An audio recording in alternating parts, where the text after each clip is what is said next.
Good morning student. आज हम कक्षा 8 में हिंदी ग्रामर में पार्ट 9 लिंग के बारे में पढ़ेंगे, जिसको हम इंग्लिश में जेंडर कहते हैं। हमने पिछली कक्षा में भी पढ़ाई है लिंग के बारे में कि लिंग किसे कहते हैं। जैसे कुछ उदाहरण देखते हैं। शिक्षक हिंदी पढ़ा रहे हैं, शिक्षिका प्रश्न पूछ रही है, सुरेश अतिथि को प्रणाम कर रहा है, शाम अपनी सहेली शाम के साथ जा रही है। तो अब इन चित्र को देखकर पता चल रहा है कि पढ़ा रहे हैं, शिक्षक हिंदी पढ़ा रहे हैं, शिक्षिका प्रश्न पूछ रही है। तो जो संज्ञा सर्वनाम शब्द अर्थात जो कर्ता है उसी के अनुसार क्रिया है। जैसे कर्ता शब्द पुरुष का बोध करा रहा है तो क्रिया भी पुरुष का बोध करा रही है। कर्ता शब्द स्त्री का बोध करा रही है तो क्रिया भी स्त्री का बोध करा रही है। तो वे शब्द जिनसे स्त्री और पुरुष जाति का बोध होता है या उसके बारे में हमें जानकारी मिलती है, पता चलता है, उसे हम क्या कहते हैं? लिंग कहते हैं। जैसे ऊपर लिखे वाक्यों में रंगीन शब्द शिक्षक, शिक्षिका, सुरेश, शालू स्त्री पुरुष होने का बोध करा रहे हैं। स्त्री पुरुष का बोध कराने वाले शब्द लिंग कहलाते हैं। लिंग का अर्थ है स्त्री पुरुष होने का चिन्ह, अर्थात स्त्री और पुरुष के होने की पहचान या स्त्री पुरुष की जाति का बोध कराना ही क्या होता है? लिंग होता है। परिभाषा देखते हैं। अतः जिन शब्दों से उनकी स्त्री या पुरुष जाति के होने की जानकारी मिले उसे हम लिंग कहते हैं। नेक्स्ट देखते हैं। तो वे शब्द जिससे स्त्री या पुरुष जाति का बोध होता है उसे हम लिंग कहते हैं। जैसे मोर और शेर पुरुष जाति के हैं, मोरनी और शेरनी स्त्री जाति के हैं। अब हिंदी भाषा में क्या होता है?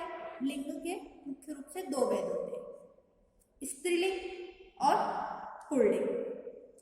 Number 1 pulling.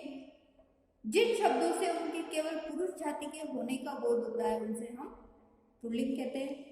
तो वे शब्द जिससे हमें ये पता चलता है कि वह पुरुष जाति का है, जिसकी क्रिया से पता चलता है, जिसके कर्ता से पता बोध होता है हमें कि काम को करने वाला जो करता है वो पुरुष जाति का है, उसे हम पुल्लिंग कहते हैं।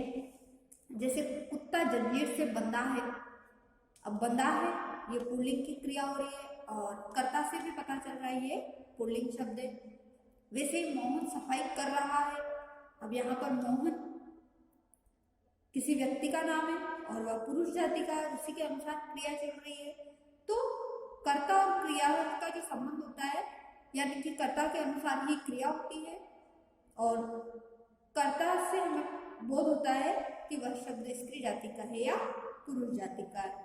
तो वे शब्द जिनसे केवल पुरुष जाति के होने का बोध होता है उसे हम पुल्लिंग कहते हैं।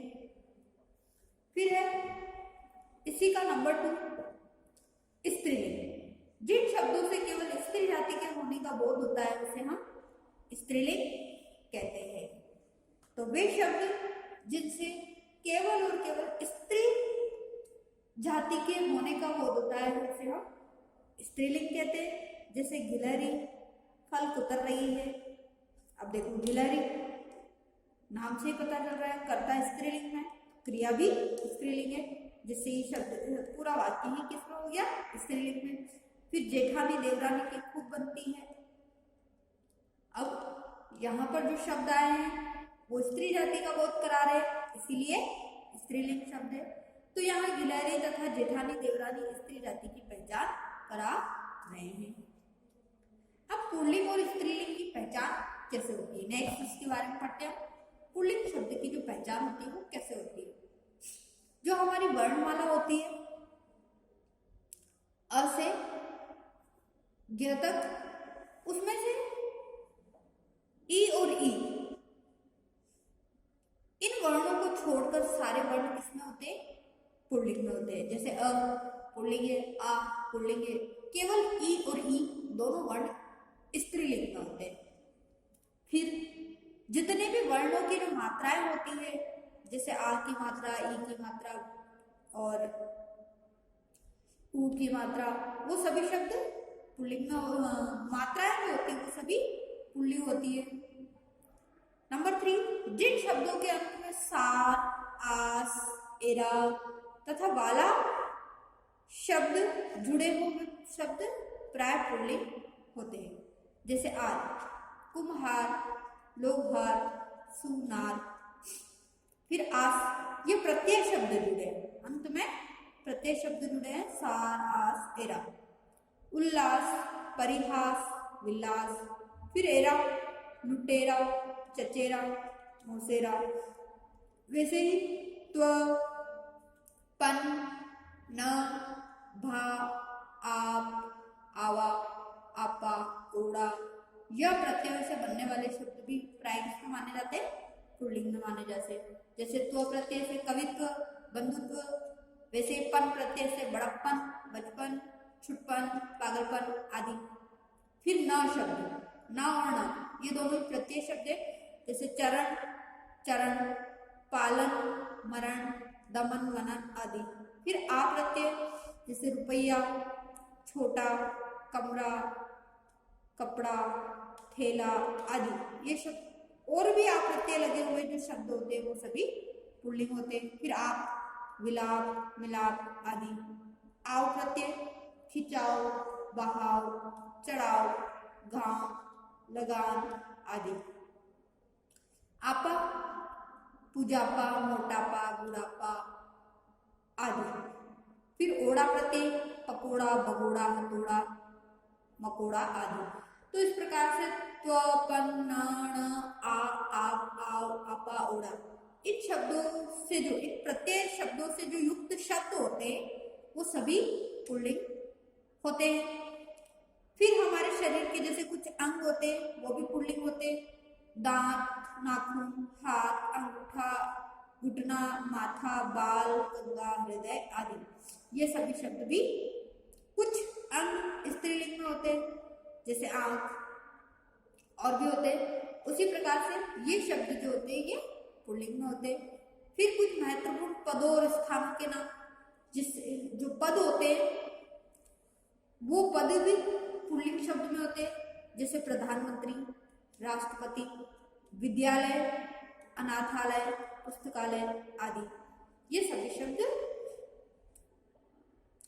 पुल्लिंग में आते हैं। परंतु जैसे प्रधानमंत्री इंदिरा गांधी, तो वहां पर ये स्त्रीलिंग में चला जाता है।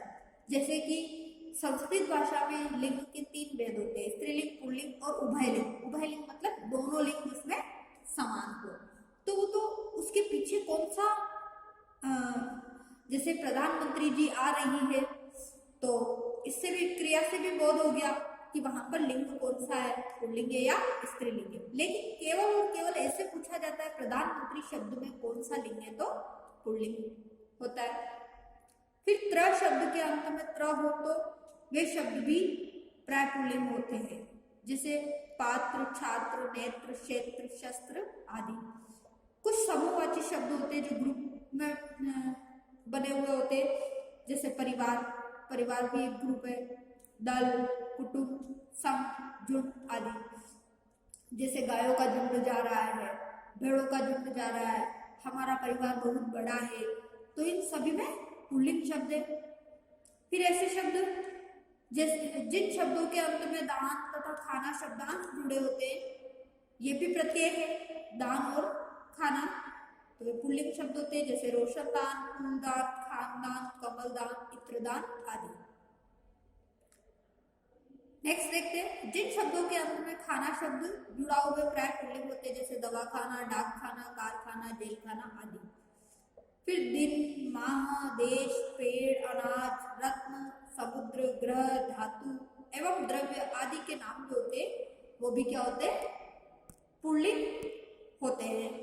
जैसे देशों के नाम भारत, अमेरिका, इंग्लैंड, ऑस्ट्रेलिया, रूस आदि।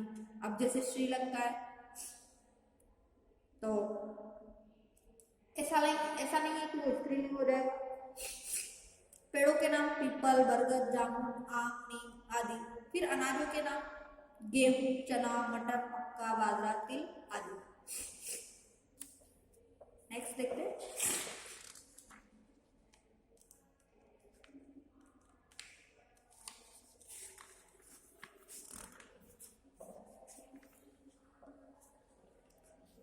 फिर रत्न जो कि हीरा, माणिक्य, पन्ना, नीलम, मूंगा, मोती आदि। फिर ग्रहों के नाम जो हमारे नवग्रह होते हैं, सूर्य, चंद्र, गुरु, राहु, केतु, बुध, शनि आदि।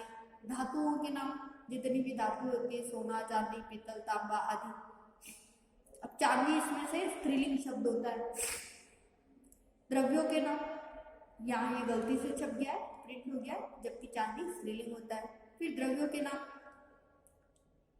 घी, दूध, तेल, पेट्रोल, डीजल, पानी आदि। अब इसमें भी चाय स्त्रीलिंग है। फिर जो भाववाचक संज्ञाएं होती है वो भी पुल्लिंग होती है, जैसे बुढ़ापा, बचपन, जीवन, चुनाव, यौवन, गौरव, विस्तार, ऊपर आदि। तो इस प्रकार से पुल्लिंग शब्द की